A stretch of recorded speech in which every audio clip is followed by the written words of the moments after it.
Com o surgimento das classes mercantis no fim da Idade Média, os funerais viraram exibições públicas de riqueza, não apenas o ato do sepultamento em si, mas também a divulgação da morte para toda a comunidade. Os homens que percorriam as ruas, tocando sinos e anunciando um falecimento eram conhecidos como os arautos dos mortos. Toquem pelos seus mortos. Vamos voltar no tempo e ver como o trabalho deles evoluiu. Como o funeral medieval acabou virando um espetáculo de lamentação, puxões de cabelo, batidas no peito e choro. Quanto mais carpideiras um medieval pagava, mais dinheiro e prestígio possuía. Sabe o que é melhor que uma invasão viking ao amanhecer? Uma invasão viking que você não ouve por causa do cancelamento de ruído. Tenho usado os novos fones Raycon Everyday, agora com cancelamento de ruído ativo. Uso os meus sempre, caminhando, editando vídeos e até pesquisando métodos de tortura do século XIV. Mas sabe, o que não é tortura? Ouvi ótimas músicas nos meus Raycons. Com 8 horas de uso e estojo de 32 horas, eles duram mais que muitos monarcas medievais. O cancelamento ativo de ruído é realmente impressionante. Ele bloqueia tudo. Trânsito, conversas, o som de eu rolando as estatísticas da peste às 2 da manhã. Quando preciso ouvir o que acontece ao redor, como evitar ser atropelado por entregadores de bicicleta, só ativo o modo atenção. Eles oferecem 3 perfis de som. O som puro é ideal para podcasts e audiolivros. O modo balanceado traz profundidade quente para a maioria das músicas, enquanto o modo de graves faz a bateria soar potente. O encaixe é uma das melhores coisas sobre eles. A Raycon moldou esses fones para se ajustarem ao ouvido humano. Tanto faz ter orelhas de camponês ou nobre, elas ficarão no lugar. Usei eles deitado, limpando e até correndo para pegar ônibus e não caem. E eles também são acessíveis, o que é revigorante em um mundo onde tudo custa caro. Você está recebendo som de primeira linha e recursos que rivalizam com as grandes marcas por metade do preço. Se procura o presente de Natal ideal ou quer melhorar seu áudio, acesse Buy Raycon. Use o código Medieval Madness para até 20% de desconto nos fones clássicos nesta temporada de festas, só na Raycon. Medieval Madness, apresentado por Raycon. Obrigado Raycon por patrocinar este vídeo. Bem-vindo ao Medieval Madness.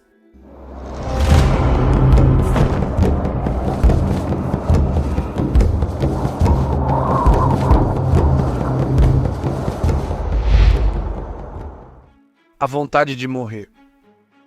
No livro Vida em uma Cidade Medieval, o historiador Joseph Geiser explicou que, assim como o casamento, existiam rituais para o fim da vida. Para o rico comerciante, uma de suas tarefas mais importantes antes de deixar este mundo era redigir seu testamento. Na Europa, a Igreja Onipresente sugeria que decidir para onde sua herança deveria ir após a morte era algo feito com bastante antecedência. Dessa forma, as doações poderiam ser feitas rapidamente para que a alma do falecido passasse o menor tempo possível no purgatório. Mesmo assim, muitos homens gananciosos esperavam até o último minuto para nomear herdeiros. Na cristandade, ao se aproximar o fim, um padre era chamado para os últimos ritos à extrema unção. O ritual incluía uma unção final para quem estava à beira da morte ou muito doente. Isso não podia ser tratado levianamente, pois quem recebesse o rito e se recuperasse nunca mais teria relações sexuais com a esposa. Passava os dias descalço e, de certo modo, em jejum constante. No início do século XIII, na França, os arautos do rei eram pagos, entre outras coisas, para divulgar notícias sobre proclamações reais e anunciar os preços dos produtos. Nos mercados e tavernas de Paris, ficaram conhecidos como Le Creux de Paris. E, inicialmente, os homens eram arautos do vinho, controladores de qualidade que ficavam em frente às tavernas anunciando a qualidade dos vinhos, depois de realizarem eles mesmos o importante trabalho de degustação. Séculos depois, no reinado de Carlos VI, o arauto passou a anunciar funerais, vestido de preto. O arauto dos mortos ou arauto dos defuntos tocava um sino. Para anunciar a morte de um plebeu, tocava uma vez, para um nobre, 2 vezes. Às vezes, com o brasão do falecido, o arauto parava em cada esquina e gritava o nome, hora e local do funeral. Também pediam que os transeuntes rezassem pela alma do falecido. Os Pregões de Rua de Paris, um poema escrito em 1265 por Guillaume de Villeneuve, afirma, citação, quando um homem ou uma mulher morre, você ouvirá o arauto rezar por sua alma enquanto o pequeno sino toca pelas ruas. A profissão de arauto foi oficializada pelo rei Felipe Augusto em 1220, que permitiu ao comerciante parisiense ter licença para anunciar e medir o vinho. Etienne Bellou, um dos primeiros prevostes de Paris, escreveu o Livro dos Ofícios por volta de 1268, durante o reinado de Luís IX. Era uma coletânea de regras sobre profissões parisienses. E nele, os arautos eram listados como responsáveis por anunciar tanto os preços do vinho quanto os avisos de falecimento. O pagamento que eles recebiam pelo serviço dependia da posição social do falecido. Citação para chorar no funeral do maior e mais rico. Eles deveriam receber 3 almas para cada pessoa de condição média e para os pobres. 18 denius. Esses pranteadores não eram só da França. Na Europa, notificavam cidadãos sobre mortes e nas áreas rurais eram chamados sineiros, mais que simples arautos. As roupas, sons e palavras usadas faziam parte do ritual fúnebre. A maioria alugava túnicas pretas, tocava sinos e chamava o povo para orar. Enquanto o funeral do rei Carlos VII acontecia na Basílica de Saint-Denis, 24 arautos percorriam Paris recitando repetidamente. Citação: orai pela alma do Altíssimo, Poderosíssimo e Excelentíssimo Príncipe Rei Carlos VII, deste nome, e venham à grande igreja de Nossa Senhora de Paris. Os homens tocariam o sino junto com seus clamores. Dessa forma, o toque do sino marcava a morte por toda a Europa. Sino da Morte. Durante a Idade Média, havia muita superstição em relação aos sinos do século XI. A Igreja Católica costumava abençoar sinos das igrejas, principalmente na França. O bispo lavava o sino com água benta e depois o ungia com óleo dos enfermos por dentro e com mirra por fora, em uma espécie de batismo. Depois, incenso era posto sob o sino e o bispo orava para que, ao ouvir o sino, os fiéis fossem chamados à oração. A igreja e o povo estariam protegidos e os demônios expulsos.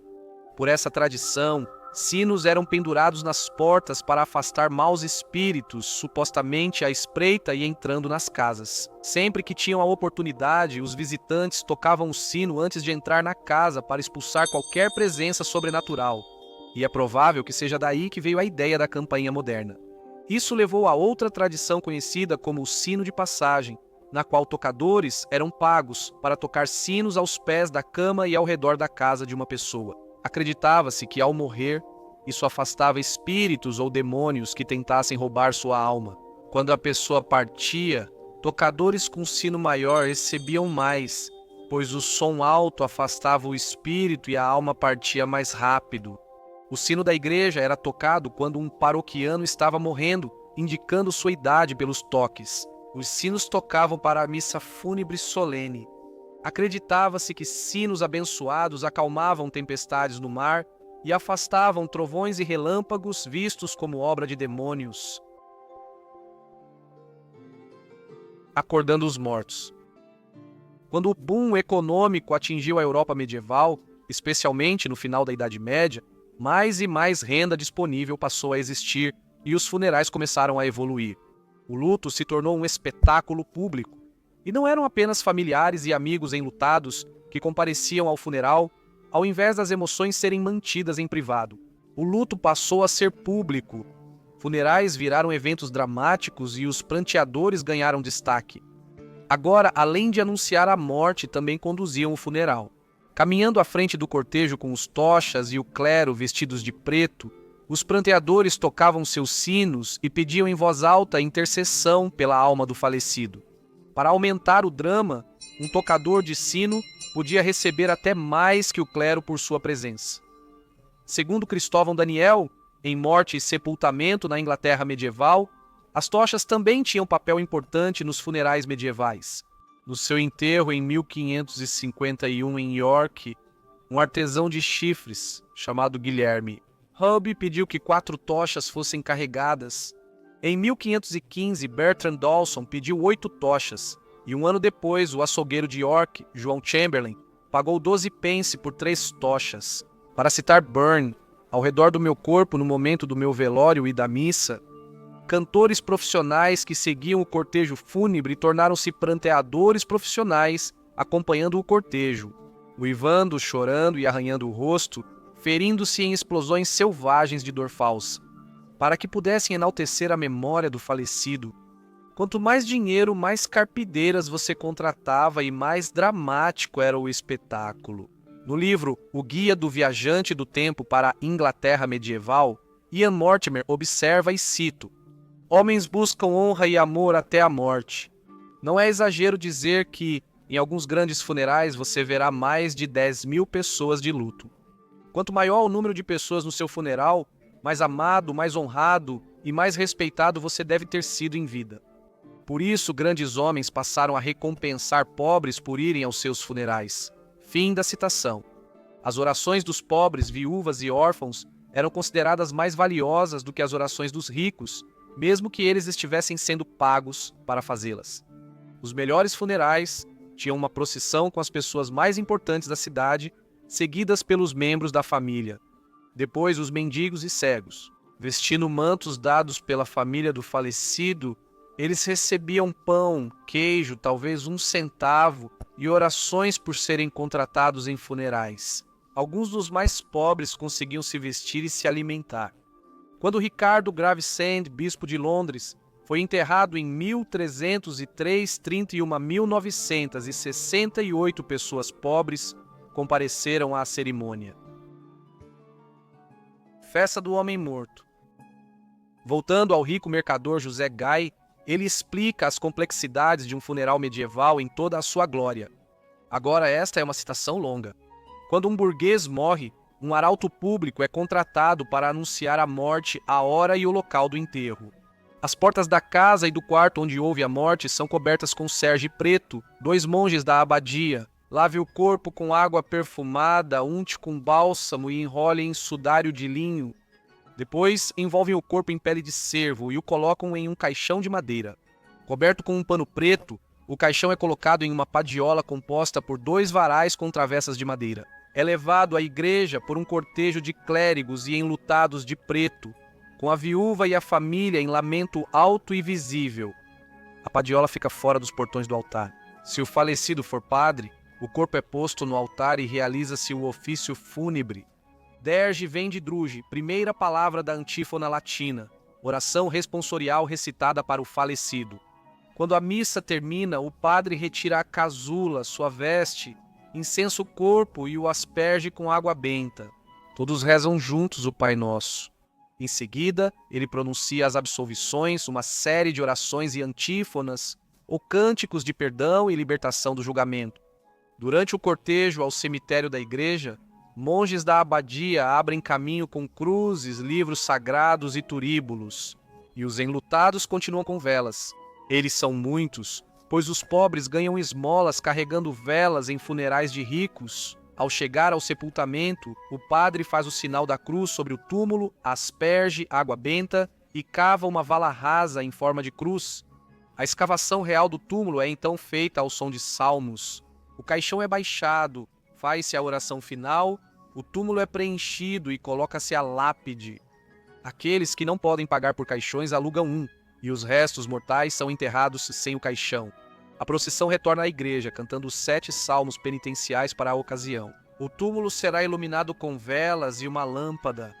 Dias alerta que o falecido não deve relaxar muito, pois abre aspas. Em alguns anos, os ossos podem ser retirados do túmulo e empilhados para que o espaço possa ser usado novamente. Muito obrigado por assistir a este episódio de Loucura Medieval. Se gostou do vídeo, inscreva-se no canal e ative o sino para receber notificações de novos vídeos. Obrigado a todos, desejo uma ótima semana